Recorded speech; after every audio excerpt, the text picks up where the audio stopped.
Reading is one of my favorite hobbies to do when I'm bored. I love going to the library just to read the classics. There are so many to read, like Goosebumps, Chicken Hair. Okay. I read weird books, okay? But there's one book I cannot escape.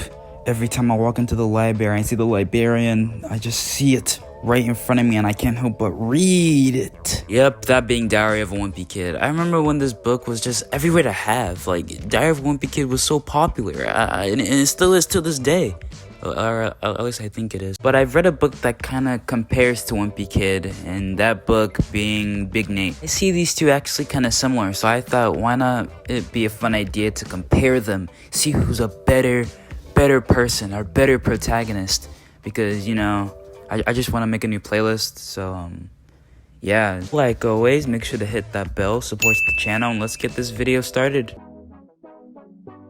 Let's get the basics down. Both book series shows their school life and their home life combined in one book. They both have an older sibling who they constantly fight with, and they also have a supporting cast of awesome or bad characters, so you know they're kind of similar. But I want to talk about these real quick, so let's get on to it. Let's start off with this, and I know this is gonna be really obvious. This is gonna be really obvious.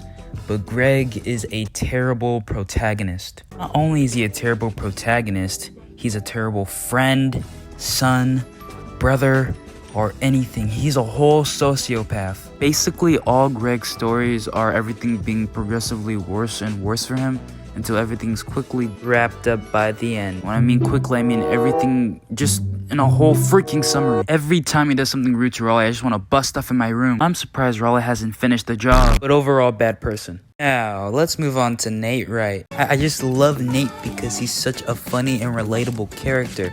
Every time I went down and sit down and read his story, I just laughed my balls. My guts out, yeah. It definitely meant my guts. Keeping it kid friendly. He had girl trouble. I had girl trouble. He had problems with a person. I had problems with a person. He struggled with this teacher, Miss Godfrey. I struggled with my 3rd grade teacher named, I'm not gonna say her name, but she was so mean to me. Yeah. The main point is, I just love this beautiful... Hey, yo, what the... No, not like that. Amazing, just relatable kid. The winner for the protagonist goes to... Not that much of a surprise.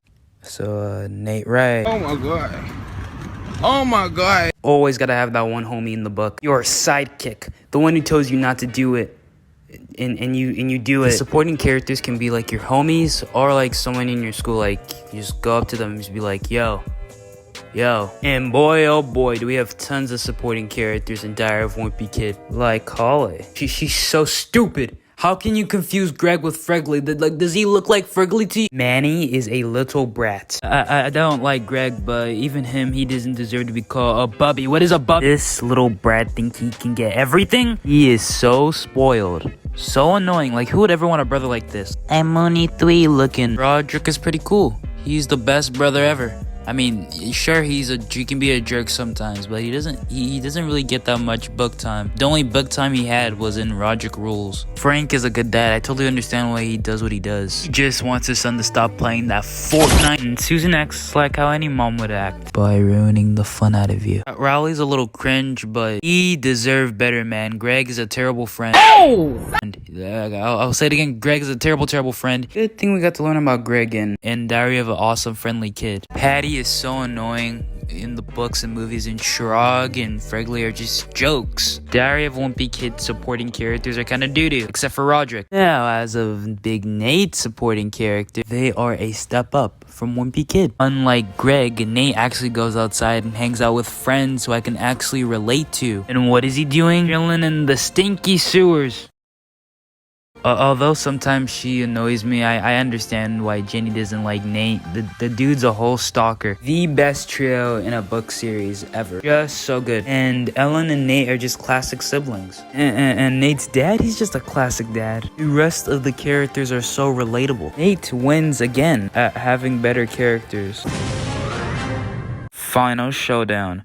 Who has the better plots? Let's start with this sucker. His plots aren't really so bad. Like, there's some Wimpy Kid books that are actually pretty fun, and then there's some that are just trash. Take the worst book in the series, Double Down, for example. It's honestly ridiculous. It was going all over the place, and this sucker wants to be a director. Like, are you kidding me? Greg sucks in this book. Cabin Fever, in my opinion, is the best one in the series. Not only is it, in my opinion, but it's the one book that actually got me into the Diary of a Wimpy Kid series. It was the first book I ever read from them. The book basically follows Greg Heffley trying to be alive from a huge storm or snowstorm. It was survival, but that was the last real good one because all the other ones are so trash. Like, they're just not good anymore. Greg's character is just completely I was just done with him. He was just such a rude person. Each plot focused on him being more rude and rude to people until the end of the book, until he finally gets what he wants. Or another book will just follow him trying to get a new best friend, and he'll completely just go back to Raleigh again. Or it'll focus on him going on a trip.